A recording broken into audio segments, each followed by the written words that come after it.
ජීවිතේ කරපු ඔක්කොම පව් සමා වෙනවද? මම කවුද ඔයාට එහෙම එකක් කිව්වේ කියලා. ස්වාමීන් වහන්සේ මේ අපේ ගෑනිත් එක්කන් බේරෙන්න බෑ. මයිත් එක්ක වාද කරනවා ඒක එහෙමමලු. මං කිව්වා උඹ තව ගෑණියක් ගෙනෙන්කො බලන්න කියලා.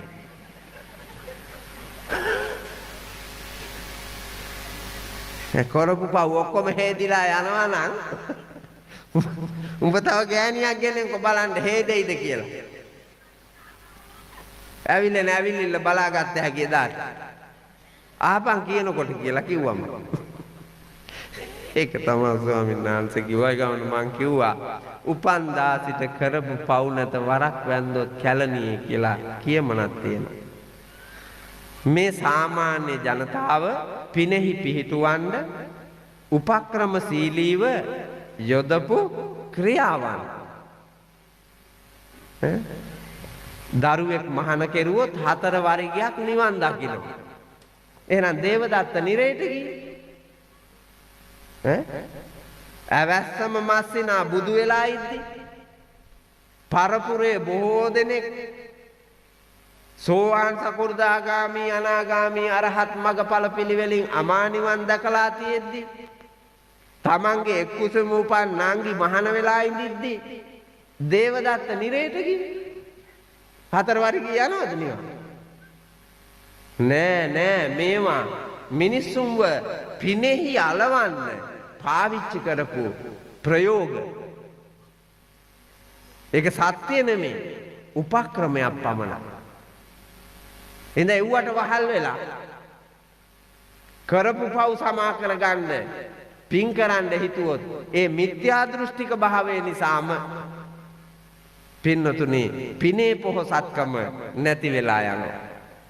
එහිඳ අඥානවන්ත වැඩ නොකොට උත්තරාවුන්සේ තමන්ගේ ප්‍රායෝගික ලෝකයේ සත්‍ය ක්‍රියාවට නම්වන්න මහන්සි ගන්න. වෛරය ජය ගන්න නම් මෛත්‍රිය අවශ්‍යයි.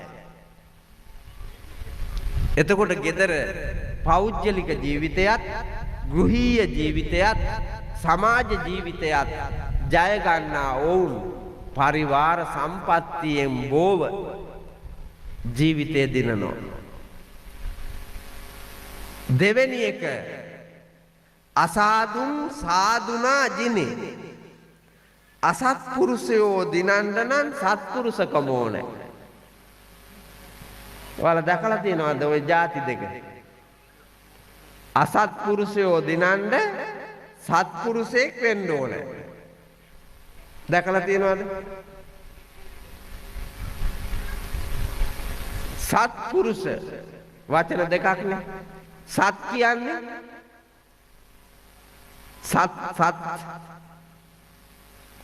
සත් කියන්නේ යහපත්. පුරුෂ කියන්නේ මොකක්ද? පුරුෂ කියනවා පෞරුෂයට. පුරුෂ කියනවා පෞරුෂයට. යහපත් පෞරුෂයක් මතින් අයහපත් පෞරුෂයක් තියෙන අයව දිනන්න පුළුවන්. ඒක තමයි ඇත්ත. විද්‍යාලයක පිරිවෙනක විද්‍යායතනයක සිදු කරන්නේ ඔය කාර්යය. අයහපත් පෞරුෂ තියෙන අයගේ පෞරුෂය යහපත් කරනවා.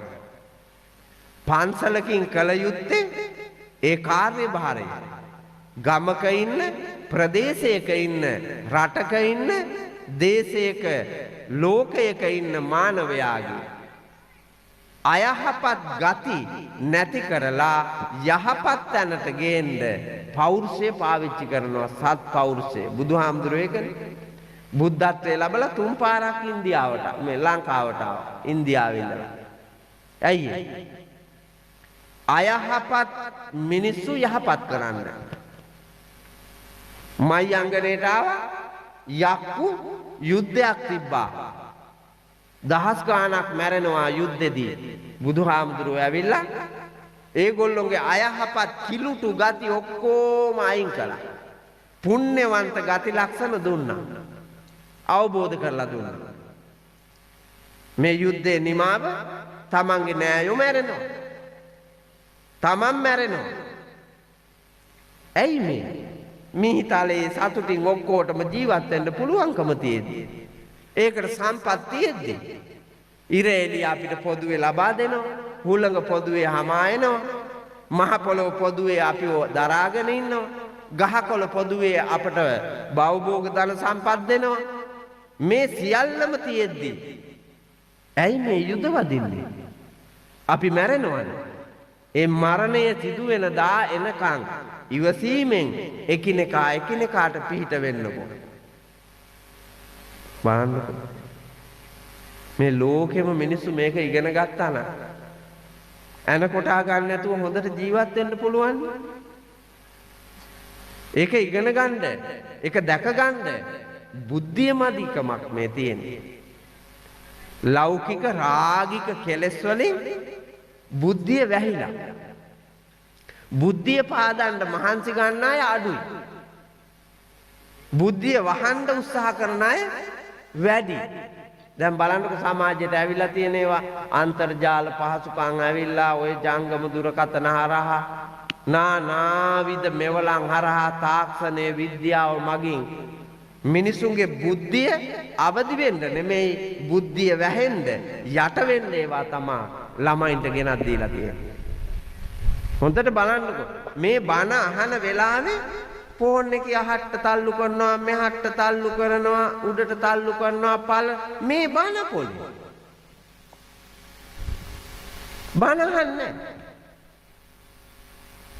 ළමයින්ට අන්තර්ජාලය හරහා උගන්වනවා. ළමයිගේ මේ ඇස් ඉදිරියේ තියාගෙන උගන්වන්න බැරි එකේ අන්තර්ජාලයෙන් ඉගන්නේ වගේද මහත්තයා? ප්‍රෝඩානේ තියෙන්නේ මේ මිනිස්සුන්ව හූරා කන අපාගාමී කරන ප්‍රෝඩා. එව්වටම තමයි කැමති. ඒක තමයි මිත්‍යා දෘෂ්ටිය කියලා කියන්නේ.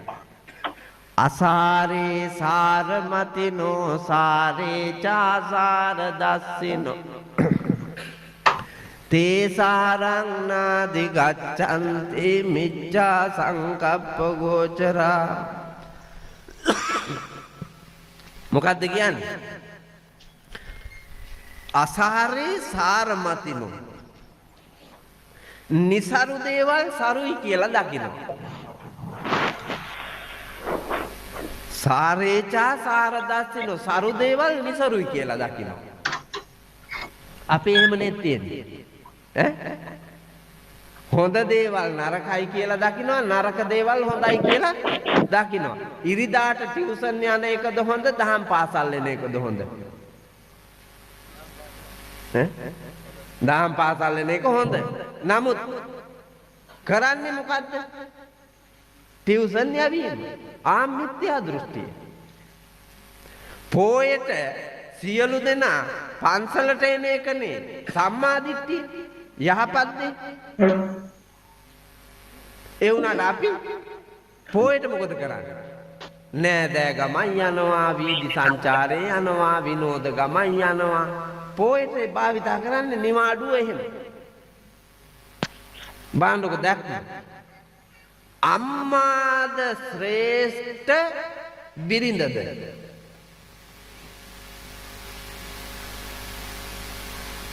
මේක පිරිමින්ගෙන් අහන්න ඕන එකක්. අම්මාද ශ්‍රේෂ්ඨ බිරිඳද? එතකොට දැනට වැඩිපුර සලකන්නේ අම්මාටද බිරිඳටද? මුළු ජීවිතේම කැප කරලා හම්බ කරලා කඹරන්නේ අම්මට නෙවෙයිනේ නේද? අම්මට නෙවෙයි බිරිඳට. බාන්නක දෘෂ්ටිය. අපිට නානා උපාධි කඩදාසි කොළ ඇති. හැබැයි අපේ ගමන මිත්‍යා දෘෂ්ටික. බිරිඳටද වන්දනා කරන්න ඕනේ සැමියා, සැමියාටද වන්දනා කරන්න ඕනේ බිරිඳ.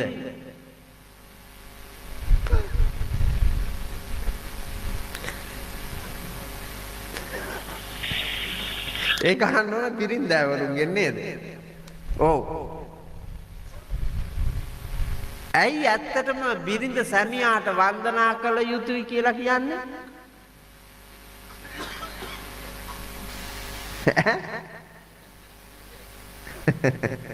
ඒ වුණාට දෙයියන්ට වඳින්නේ නැහැ. දෙයියන්ට වඳින්නේ නැහැ. දෙයියෝ මිනිසුන්ට වඩා පහළින් ඉන්නේ. කෙලස් බරයි.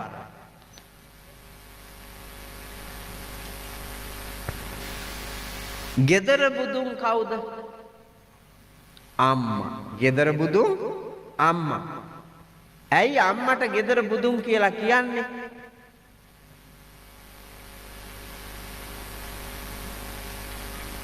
ඇයට බබා හම්බුනාමනේ අම්මා කියන පදවිය හම්බෙන්නේ. මව් පදවිය හම්බෙන්නේ බබා ලැබුණාම.